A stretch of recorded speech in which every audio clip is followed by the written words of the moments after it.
Snipers opened fire on huge crowds of protesters in Yemen today. Doctors reported at least 46 people were killed. The government said it was 25. The shooting started after Friday prayers in Sana'a when thousands of people gathered in a central square. They were demanding the ouster of President Abdullah Saleh.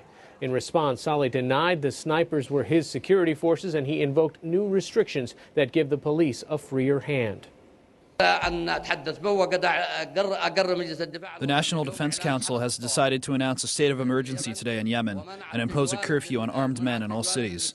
Security forces and armed forces will take responsibilities to maintain public security. Security forces in Syria attacked protesters today, and witnesses reported at least 3 people were killed.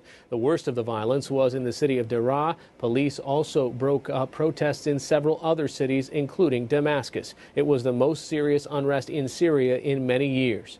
In Saudi Arabia, King Abdullah announced a $90 billion package of reforms, pay raises, and other benefits. It included 60,000 new jobs in the security forces and cash for state employees and students. In a rare televised address, the king told Saudis he was proud of them for largely ignoring calls to protest, but he offered no political reforms.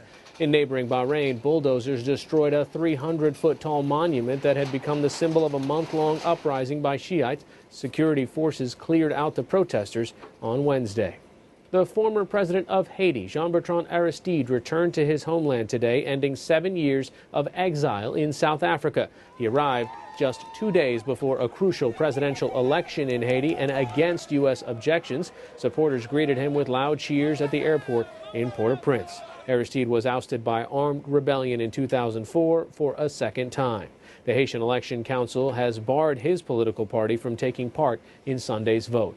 The battle over public employees in Wisconsin has taken a new turn. A state judge today put a temporary hold on a law that strips state workers of most collective bargaining rights. A Democratic lawsuit alleged Republicans violated the state's open meetings law when the bill passed last week. A spokesman for Republican Governor Scott Walker promised an appeal of today's action.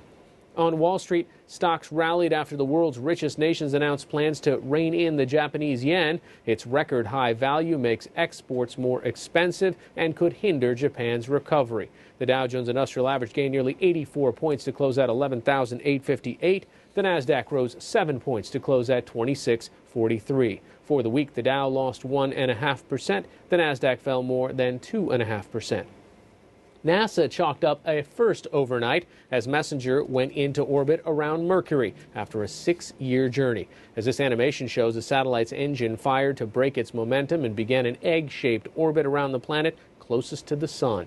Its year-long mission is to snap pictures of Mercury's cratered surface and measure the magnetic field. Messenger is the second man-made object to visit Mercury. One of the Mariner spacecraft made a flyby in the 1970s. Those are some of today's major stories.